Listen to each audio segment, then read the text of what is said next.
चलिए जी, good evening. और मेरे साथ शाश्वत भाई है स्पोर्ट्स टुडे से। बातचीत करेंगे न्यूजीलैंड के मुकाबले के पहले इंडिया की क्या कुछ परिस्थिति है, क्योंकि 2 मैचेस जीतकर इंडिया ने सेमीफाइनल में अपनी जगह तो पक्की कर ली है, लेकिन सेमीफाइनल के पहले क्रूशल मुकाबला न्यूजीलैंड के खिलाफ होगा। और बातें भी चल रही है कि शायद रोहित शर्मा खेलेंगे नहीं खेलेंगे ड्यू टू इंजरी, या फिर वो रेस्ट कर रहे हैं। लेकिन प्रेस कॉन्फ्रेंस में तो शाश्वत भाई केएल राहुल ने कह ही दिया कि there is nothing like that कि कोई इंजर्ड या फिर कोई रेस्ट किया जा रहा है। लेकिन जो खबरें आ रही है वो यही है कि यार रोहित शर्मा को थोड़ी दिक्कत तो जा रही है। भाई पहली बात तो ये कि थैंक यू अपने चैनल पे बुलाने के लिए, मेरे को तुमने इतना लायक समझा भाई। अरे यार, स्पोर्ट्स टुडे में बैठ के आप भाई तो फिर भी यार आप चैनल पता तो है, तुम्हारा है ना। आप दुनिया में सबसे ज्यादा देखे जाने वाले उस सेटअप के हिस्सा हो। इंग्लिश चैनल ना, फिर भी जो भी है हिंदी इंग्लिश, चल भाई जो भी है वो तो चल, थैंक यू यार। लेकिन देखिए मैंने तुम्हारी 1-2 वीडियोस, एक तो देखी थी संकल्प ने जो मेरे को दिखाई थी आज, वो तो शादी पे गया हुआ है। खैर संकल्प को बड़ा मिस कर रहे हैं आप, है ना? संकल्प हमारा यार अच्छा इंटर्न, एक बहुत अच्छा लड़का है वो, उसको तो यार ज़रूर मिस करेंगे। तो आप लोग भी यार सब्सक्राइब करो। संकल्प और ये दोनों बड़ी अच्छी मेहनत करते हैं, शिफ्ट के बाद ये वीडियो भी बनाते हैं, तो भाई बहुत मेहनत का काम है। लेकिन अब आ जाते हैं जो आपने मेरे से पूछा रोहित शर्मा को लेके। देखो भाई, रोहित शर्मा 3 दिन इंडिया की टीम ने प्रैक्टिस करी है। पहले दिन जो इंडिया की टीम ने प्रैक्टिस करी उस दिन रोहित शर्मा ग्राउंड पे वो तीनों दिन आए हैं, लेकिन प्रैक्टिस उन्होंने उस तरीके से बैटिंग उन्होंने लंबा सेशन नहीं किया एक भी दिन। इनफैक्ट बैटिंग ही उन्होंने एक दिन करी है, पर वो मौजूद हर सेशन में थे।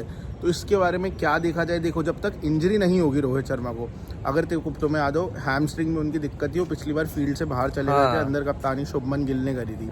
तो अनटिल एंड अनलेस उनको इंजरी का कोई इशू ना हो, और जो कि आज केएल राहुल ने बोल दिया, और मैं उस चीज़ को मानता हूँ कि अगर केएल राहुल बोल रहे हैं कि इंजरी कंसर्न नहीं है कोई, तो मैं इस चीज़ को फेस वैल्यू पे ले रहा हूँ कि नहीं होगी इंजरी। क्योंकि अगर इंजरी होती तो फिर शायद हमें उनकी तरफ से गोल मटोल जवाब देखने को मिलता कि देखेंगे उस दिन देखेंगे, कुछ इस तरीके का बोलते। क्योंकि मेरे को याद है रोहित शर्मा पिछली बार मैच नहीं खेले थे, तो वो था बीजीटी का आखिरी टेस्ट मुकाबला। वहाँ पे एक दिन पहले अगर तुम्हें याद हो प्रेस कॉन्फ्रेंस में गौतम गंभीर ने बहुत ज़्यादा गोल मटोल जवाब दिए थे। उन्होंने कहा था कि पिच कंडीशंस को देख के फाइनल करेंगे, अगले दिन देखेंगे। हालांकि एक्सपेक्टेड था लोगों को तब भी, लेकिन यहाँ पे क्योंकि केएल राहुल ने बोल दिया कि कोई इंजरी कंसर्न नहीं है रोहित शर्मा को लेके, तो मैं एक्सपेक्ट कर रहा हूँ कि अभी भी वो रोहित शर्मा ही मैच खेलेंगे। और हालांकि और चेंजेस की बात है टीम में, तो मेरे को वो भी होते हुए नहीं दिख रहे हैं, और उसका सीधा ये कारण है कि इंडिया कंटिन्यूटी रखना चाहेगी अपनी टीम में। अगर आपने वॉशिंगटन सुंदर को खिलाना था लेफ्टीज को देखते हुए, तो आप बांग्लादेश के खिलाफ भी खिलाते, वो भी आपने नहीं किया। और आप वॉशिंगटन सुंदर को किसकी जगह खिलाओगे? अक्षर पटेल की जगह ही। लेकिन अब अक्षर पटेल को ड्रॉप इसलिए नहीं कर सकते क्योंकि अक्षर पटेल अब उस बैटिंग ऑर्डर नंबर 5 में उन्होंने कर दिया है, तो क्योंकि अब वो अक्षर पटेल नंबर 5 पे बैटिंग करेंगे, इस वजह से अक्षर पटेल को आप ड्रॉप कर नहीं सकते आप। सही बात है। जडेजा ड्रॉप होंगे नहीं, कुलदीप की जगह एक और वॉशिंगटन सुंदर आ नहीं सकते, क्योंकि आप बैटिंग फिर ऑलरेडी आप वो गलती कर रहे हो कि आप बहुत ज़्यादा बैटिंग डीप कर रहे हो। मेरे को लगता है वो भी एक चीज़ दिक्कत है इंडिया की टीम में, जो इंडिया को ठीक करनी चाहिए। कुलदीप के जगह तो हम लोग ये देख सकते हैं ना कि अगर चेंज करना भी है तो वरुण चक्रवर्ती को आप ला सकते। अच्छा, वरुण के ऊपर भी ये था ना कि यार मिस्ट्री मैजिक तो मिस्ट्री का बाहर बैठ के तो नहीं होगा ना शाश्वत भाई? नहीं, लेकिन मेरे को अभी भी लगता है कि वो एक बैकअप की तरह गए हैं, क्योंकि शायद टीम मैनेजमेंट ने उस वक्त, क्योंकि हालांकि मेरे को भी लगा कि बाहर से वो टीम में जिस तरीके से आए, तो मेरे को पर्सनली लगा था कि वो स्टार्ट करेंगे, लेकिन ऐसा नहीं हुआ, क्योंकि वो बाहर से आए, समझ रहे, वो टीम में पहले नहीं थे। तो कुछ तो उसने कुछ टाइम में किया कि आपको यशस्वी को बाहर निकाल के फिर एक वरुण चक्रवर्ती को लाना पड़ा। तो मेरे को तो ये लगा था कि वो शायद स्टार्ट करेंगे, लेकिन क्योंकि अभी तक ऐसा नहीं हुआ है, और टीम मैनेजमेंट ने जो कंटिन्यूटी चीज़ है वो इस टीम मैनेजमेंट गौतम गंभीर और रोहित शर्मा ने दिखाई है कि वो रखेंगे, इसलिए मेरे को अभी भी लगता है आप चेंज करोगे। और 5 मैच की टूर्नामेंट है, देखो उसमें आप बीच में ये चेंज करना चाहोगे, वो भी न्यूजीलैंड जो कि अब पहली टीम है जो आपको सच्ची में टक्कर देने वाली है दुबई के मैदान में। वही ना, अभी तक बांग्लादेश पाकिस्तान कंपेरेटिवली अगर हम लोग देखें तो चलो, अगर हम लोग बड़ी मुश्किल से गए T20 फॉर्मेट में थोड़ा बहुत हम लोग अगर देखेंगे तो शायद आपको कॉम्पिटिटिवनेस दिख भी जाए, लेकिन ओडीआई फॉर्मेट जैसे जैसे फॉर्मेट बढ़ता जाता है वैसे कोई दिक्कत आती नहीं है इंडिया के सामने, पाकिस्तान और अगर बांग्लादेश हो तो। लेकिन इंडिया के सेटअप को देखकर कंटिन्यूटी जो आपने बात कही होना भी चाहिए, क्योंकि एक विश्वास आपके उस ड्रेसिंग रूम में पनपता है, और जो विनिंग कॉम्बिनेशन आपका पहले से लेकर आखिरी तक के चलता आता है उसी को सब कुछ पता भी होता है ना। क्योंकि देखो, अगर बाहर से कोई आएगा खेलेगा, पहले तो उसको उसमें आदत डालने में थोड़ा सा टाइम लगेगा। आप कहोगे यार वरुण चक्रवर्ती है, लेकिन दिक्कत जाएगी ना। लेकिन कायदे से तो देखो मैं आपको बताऊं तो मैं पहले मैच से मेरा ये मानना है कि एक बॉलर इंडिया की टीम शॉर्ट खेल रही है, ज्यादा ऑलराउंडर्स भरे हुए हैं। हाँ। और ये चीज हमें देखने को मिली। देखो पाकिस्तान के पास वो मिडिल ऑर्डर में उस तरीके के बैट्समैन नहीं थे जो कैपिटलाइज करे, लेकिन विकेट आप फिर भी नहीं ले पाए ना। बांग्लादेश के खिलाफ मिडिल ओवर्स में विकेट ले पाए, ना ही आप पाकिस्तान के खिलाफ। बस फर्क ये था कि उनके बैट्समैन के पास वो क्वालिटी नहीं थी और इस वजह से वो बड़े रन नहीं कर पाए आज। लेकिन सनी भाई ने कहा है इंडिया टुडे आज तक के शो में भी, उन्होंने कहा कि यार ये अच्छी बात है, चलो ठीक है मिडिल ओवर्स में हम लोग विकेट नहीं ले पा रहे ना, लेकिन इंडिया की एक चीज हमने ये देखी है कि आखिरी के जो 10 ओवर है उसमें हम लोग रन रोक देते हैं। वो आप रन तो 20 ओवर में भी रोक रहे हो शुरू के, वो जो मिडिल ओवर्स है 20-30 ओवर जो 10-15 ओवर से शुरू होकर 40 ओवर तक जाते हैं, लेकिन उसमें दिक्कत ये है कि अभी तक आपने रन नहीं दिए और मैं चाहता हूँ आगे जाते हुए भी मत दे। लेकिन ये गलती मेरे को क्यों लग रही है, सिर्फ इसलिए कि अभी आपके पास मिडिल ओवर में तौहीद हृदय, मुशफिकुर थे, दूसरी तरफ आपके पास रिजवान, खुशदिल, ये सारे लोग थे। ये लोग versus Glenn Phillips, Darren Mitchell, ये जो इम्पैक्ट मिडिल ओवर में ये लोग दे सकते हैं तो ये बांग्लादेश और पाकिस्तान के बैटर्स नहीं दे सकते। तो वो चीज इंडिया को जरूर आगे जाके दिक्कत दे सकती है, क्योंकि हम पाकिस्तान को भी देखिए, उनकी भी यही क्रिटिसिज्म हो रही है कि उन्होंने बहुत ज्यादा ऑलराउंडर्स भर लिए और इसलिए वो मैच हारे सारे। बस फर्क इंडिया और पाकिस्तान में ये है कि पहली चीज तो पाकिस्तान ने बैटिंग ऑलराउंडर खिलाए थे, जहाँ की दूसरी तरफ इंडिया की टीम ने बॉलिंग ऑलराउंडर्स खिला रहे हैं और इंडिया की टीम जीत रही है, इसलिए भी अभी क्रिटिसाइज नहीं हो रही। लेकिन जैसे ही आप अगर नॉकआउट स्टेज पे जाके हार गए तो सब लोग जो आज कह रहे हैं कि इंडिया की टीम बिल्कुल ठीक जा रही है, सुननी नहीं चाहिए, परफेक्ट कॉम्बिनेशन है, वो पहला सवाल यही उठाएंगे कि क्यों फिर इंडिया की टीम डीप बॉलिंग पूरे प्रॉपर 5 बॉलर्स नहीं खिला रही, क्योंकि 20 ओवर में देखो फिर भी चल जाता है कि आप ऑलराउंडर्स पर ओडीआई क्रिकेट में होता था क्योंकि आपको विकेटें लेनी है मिडिल ओवर्स में।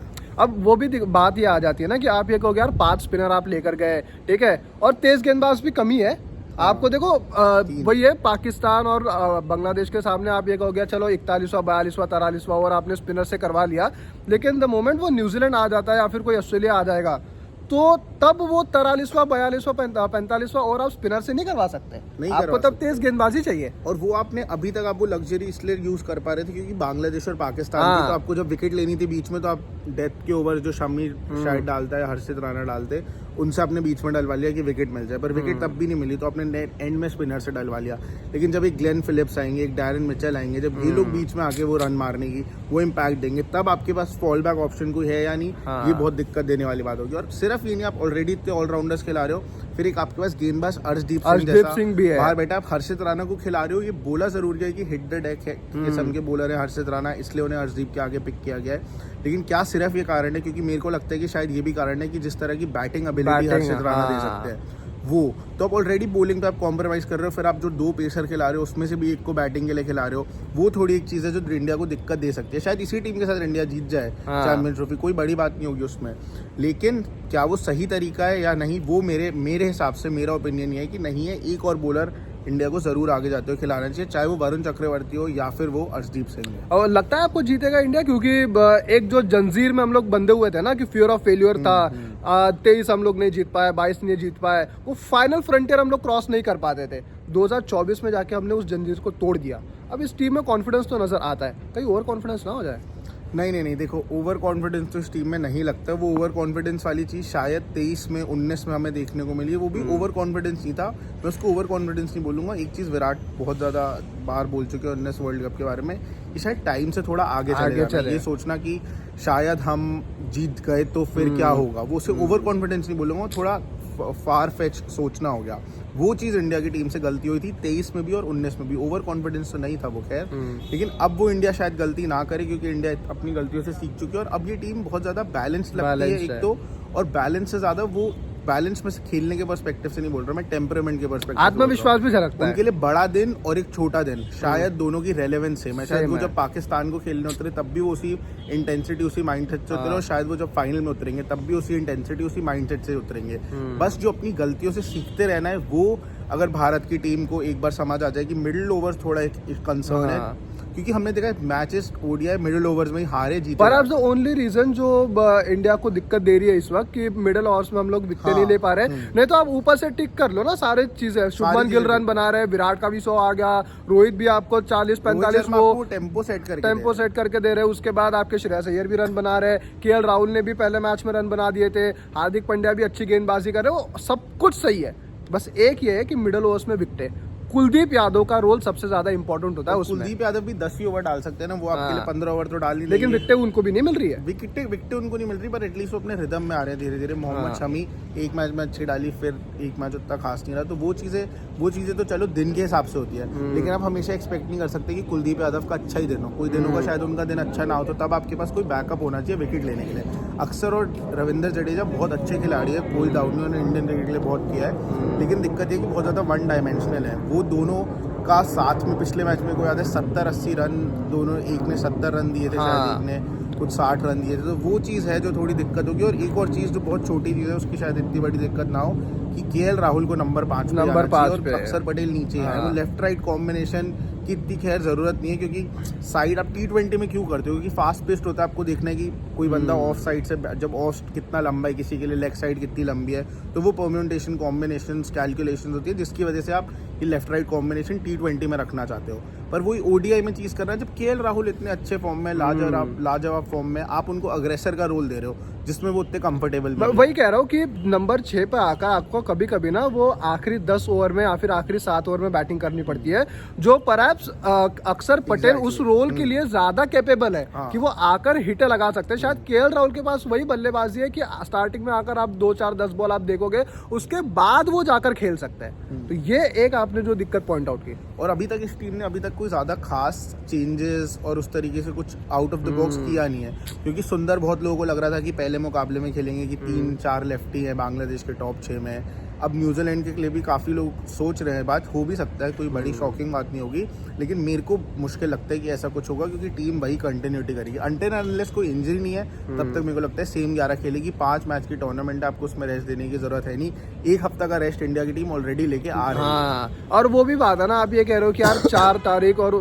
2 तारीख को मुकाबला, फिर आप कह रहे हो कि 4 को भी आपको खेलना है, लेकिन ये भी बात है ना कि आपकी तब बॉडी ना रिदम में आएगी। अच्छा, रिदम से याद आया, आपने एक बात कही थी, मोहम्मद शामी और कुलदीप यादव ऐसे टूर्नामेंट्स में जहाँ पर आपकी आईसीसी ट्रॉफी स्टेक पर है, ऐसे टूर्नामेंट में आकर खुद की लय को तलाशना ये थोड़ा मुश्किल होता है। कहीं ये कॉस्ट ना कर जाए इंडिया को बड़े दिन। नहीं, मोहम्मद शमी को तो इसलिए आपने पहले T20s खिलाए, फिर आपने एक T20 खिलाया, और लेकिन लय में नहीं है वो इस वक्त भी। लय में वो मेरे को लगे, मैं सच बताऊं तो मेरे को आखिरी जो उन्होंने ODI दूसरा ODI जो की था उसमें मेरे को लगा कि वो लय में आ रहे हैं। जो उन्होंने आखिरी T20 खेला उसमें भी मेरे को लगा कि वो लय में आ रहे हैं। पाकिस्तान का मुकाबला उनके लिए उतना खास नहीं रहा, मैं ज़रूर मानता हूँ, लेकिन मेरे को लगता है वो धीरे धीरे, और मैं देख रहा था न्यूजीलैंड के खिलाफ उनका रिकॉर्ड बहुत ही ज़्यादा बेहतरीन है। कुछ 40 विकेटें उनकी कुछ पिछले कुछ मुकाबलों में बहुत ज़्यादा सक्सेसफुल है वो न्यूजीलैंड के खिलाफ। सबको याद है उस 2023 वर्ल्ड कप सेमीफाइनल पंजाबी का 7 विकेट जो उन्होंने ली थी। उससे पहले धर्मशाला में भी उन्होंने 5 विकेट ली थी। कुलदीप यादव का ये कि देखो वो लेह में आ रहे हैं, धीरे धीरे करके आ रहे हैं, उतनी विकेट अभी तक उनको नहीं मिली है, लेकिन हमें पता है वो क्या कर सकते हैं। दूसरे मुकाबले में उन्होंने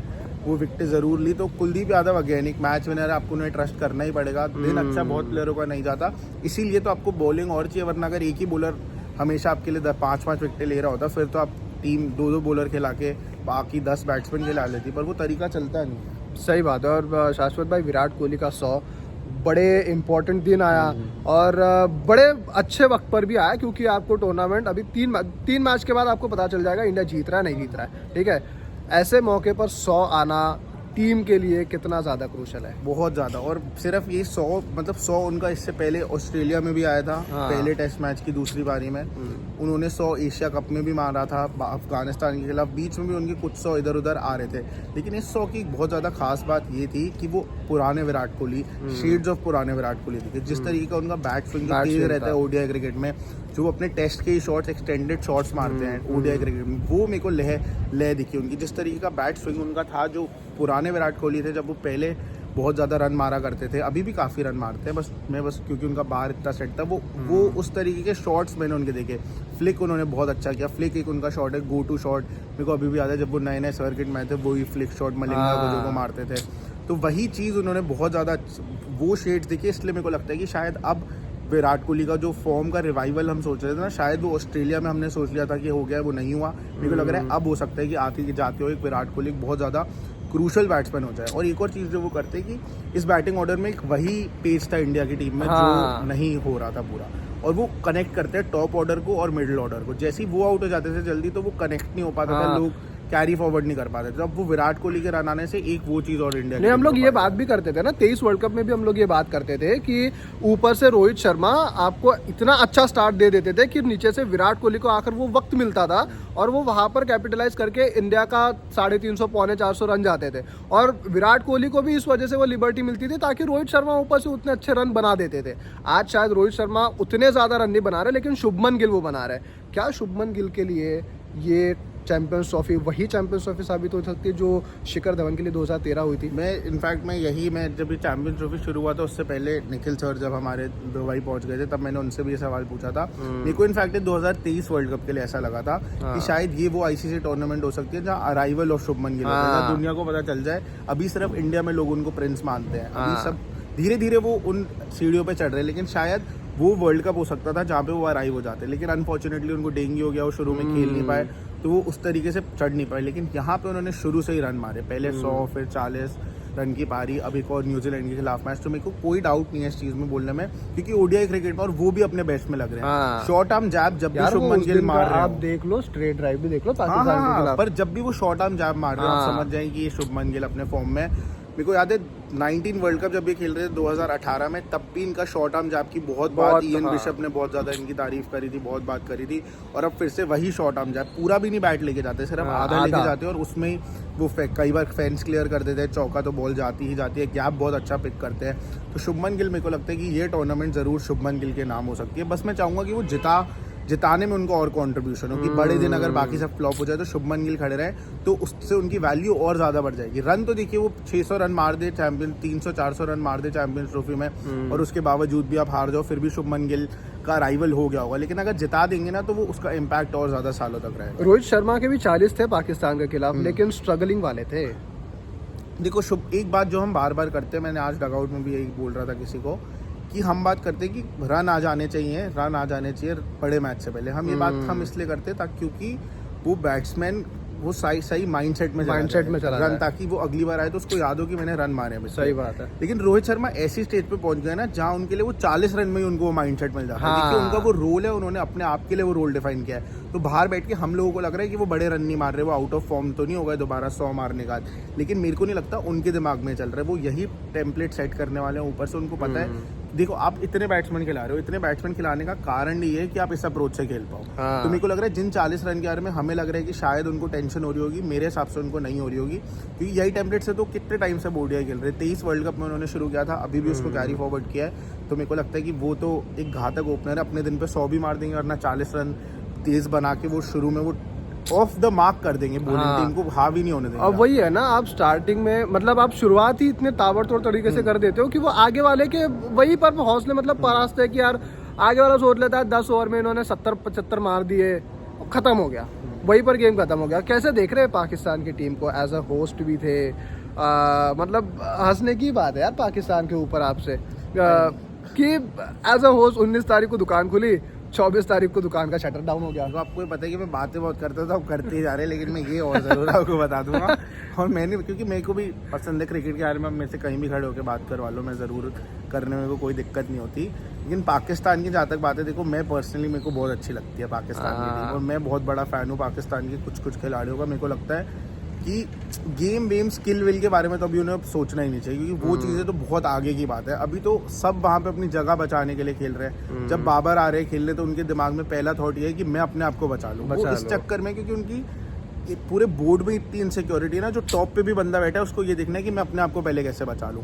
तो जब सब अपने आप को बचाने की कोशिश करते रहेंगे तो फिर टीम का कौन सोचेगा। और इसी चक्कर में उनकी क्रिकेट आज यहाँ पहुँच गई है, क्योंकि सब अपना देखना चाहते हैं कि मैं 50 रन मान लूँ, मेरी एवरेज जब कल को ड्रॉप करने की बात है तो मेरी एवरेज ये देखे जिससे मैं ड्रॉप ना। सबको ये, किसी को ये नहीं है कि टीम जीत जाए, टीम का क्या होगा, टीम के बारे में कोई नहीं सोच रहा, क्योंकि वो सिस्टम में ही गलती है। क्योंकि सिस्टम वहाँ पे सबसे पहले लोगों को काटना चाहता है कि इसको निकालो, इसको निकालो, इसको निकालो, इसको निकालो।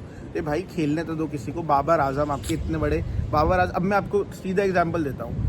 मैं क्योंकि ये सबको ये लगता है ना, कि आपको भी लग रहा होगा कि पाकिस्तान के पास तो स्किल ही नहीं है, पर मैं बहुत एक सिंपल एग्जांपल देता हूँ। अगर विराट कोहली पाकिस्तान में होते तो क्या वो उस तरीके के बैट्समैन बन पाते जिस तरीके के वो आज बन गए हैं? आधे भी ना बन पाते, आधे भी नहीं बन। तो इसका सीधा यही मतलब है कि स्किल की कमी शायद ना हो पाकिस्तान में, लेकिन वो सिस्टम इतना रॉट हो चुका है कि वो जब तक जड़ों से उखाड़ के साफ नहीं होगा तब तक पाकिस्तान क्रिकेट ऐसे ही जाती रहेगी, जब तक कोई एक जन आके नहीं बोलेगा ना कि हाँ मैं खड़ा हूँ, मैं टीम को जिताऊंगा, वो नहीं होगा। जब तक सब ये सोचते रहेंगे कि मेरे को आज कप्तानी मिल जाए, कल उसको मिल जाए, मैं कप्तान बन गया तो मैं अपने 4 लोग रख लेता हूँ, जिससे जब निकालने की बात है तो ये 4 मेरे साथ खड़े हो, वो चीज़ें जब तक चलती रहेंगी नहीं होगा। अब आकिब जावेद को अब आप अभी लेके आए, अब आप उन्हें निकालना चाहते हो, फॉरेन कोच आता है तो आप कहते हो कि फॉरेन कोच समझ नहीं पा रहा है, यहाँ पे लोकल कोच आया तो अब आप लोकल कोच को निकालने के लिए तैयार हो क्योंकि आप बाहर हो गए हो।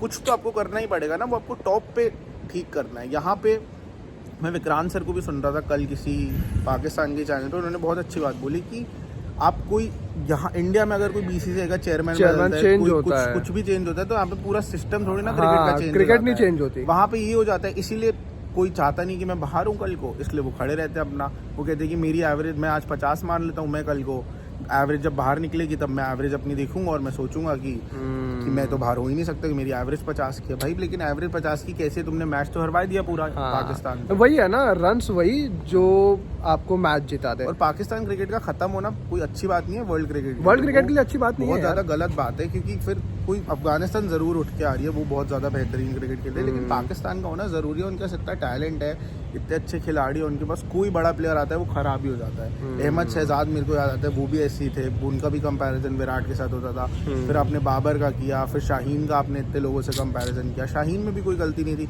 आपने कप्तानी दी, ले ली, फिर वो बंदा फिर वो सोच रहा है कि भाई मैं टीम में जगह बचा लेता हूँ, मैच तो जीतते रहेंगे, फिर तो उसका कुछ नहीं हो सकता। चलो खैर, पाकिस्तान का तो मतलब डिरेल हो चुका है कैंपेन, लेकिन इंडिया अब न्यूजीलैंड के खिलाफ मुकाबला खेलेगा और 4 तारीख को सेमीफाइनल। वी होप कि यार इंडिया अच्छा करे, सेमीफाइनल जीत के फिर 9 तारीख को रोहित शर्मा के खाते में एक और वो ट्रॉफी है। बहुत बहुत शुक्रिया शाश्वत भाई। कोई नहीं यार, थैंक यू सो मच बुलाने के लिए। मैंने कल प्रॉमिस किया था तुम लोगों को कि मैं आऊँगा चैनल पे, और मैं आया। संकल्प होता तो और मजा आता है ना। फ्रेम में 3 लोग आ तो जाते ही, हाँ फ्रेम में तो आ ही जाते। दोबारा आऊँगा मैं, कोई दिक्कत नहीं। बिल्कुल संकल्प आने के बाद फिर से एक बार करेंगे। चले, बहुत बहुत शुक्रिया। सब्सक्राइब करें यार जरूर।